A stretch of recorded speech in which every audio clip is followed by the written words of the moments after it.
Welcome to another episode of Wellness Wednesday. My name is Adda, and on today's episode, we will be talking about how to listen to your body. Listening to your body. What does it mean to listen to your body, and why should you listen to your body? Our body is constantly giving us a lot of red flags and signs and signals in the form of nervousness, nausea, exhaustion, fatigue, tiredness.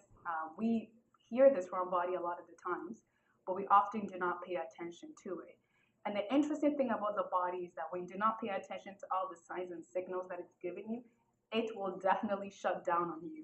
It can shut down on you in the form of a flu. It's happened to me before. In many different forms, your body will definitely shut down on you. What are some of the things that you can definitely do to begin to listen to your body?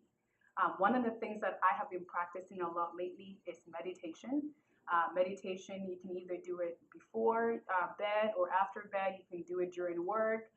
Find a quiet spot, find a quiet time, and it's really a practice of coming back to yourself, being present, listening to different parts of your body. For me, when I'm meditating now, I go through different parts of my body and I just ask different questions. I ask my shoulder, how are you feeling? I ask my knee, how are you feeling? I ask my toe, how are you feeling? And a part of this practice is to really bring me back to acknowledging and appreciating different parts of my body that have been supporting me. And one of the things that I realized is that when you start doing these activities, you will actually begin to feel how those parts of your body feels like. So for me, a lot lately, it has been my knee. And I think a part of the reason is that I'm not wearing proper shoes to support me, right? So obviously I have to do something about it. One of the things I have also been experiencing a lot lately is stress. And my body has been telling me this in the form of rest, take naps, eat well, drink more water. And I always carry my water with me. But I have not been paying attention to it because I've been busy, right? And I think a lot of us don't pay attention to our body, not because we don't love it, but it's because we're busy, right? And we live in a society where you're praised for being busy, right? You're praised for sleeping late and waking up early. We all want to achieve, we all want to have success, and it's great. But it is this one body that will carry us through.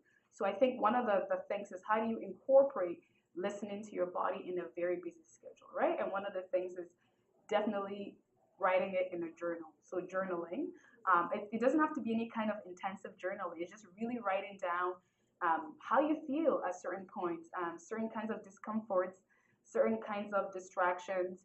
If you eat certain foods and you tend to have immediate fatigue, jotting it down. One of the things I've been realizing lately for me has been bread and corn. So for instance, in the morning, if I have a meal without bread, I feel great. I feel light because I'm either having a smoothie, a juice, an oatmeal, and I'm good to go. When I have bread, it slows down my process. It slows down my energy.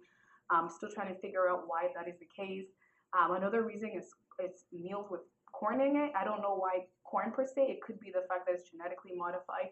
I'm not sure. And one of the things that I will be doing that I'm also recommending you do is make sure that you do your blood test regularly to know where you are, right? It's important to do your blood test to know your iron levels, to know your blood sugar. For a lot of people who are trying to lose weight, knowing your blood sugar is extremely important. Generally, it's important to know. So just do a lot of regular tests to know where you are. One final way to listen to your body is to value and respect your body. What worked for someone else may definitely not work for you. And a part of the process is really figuring out what your normal is.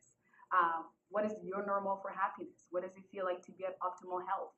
What does it feel like to be stress-free? When you know what these things feel like to your body, when you go off your element, your body will give you signals and signs and red flags. And as we said earlier, if you don't really pay attention to a lot of these signals and signs that your body's giving you, your body's likely to shut down. Thank you so much for joining us today on Wellness Wednesday. Thank you so much for joining us in this conversation.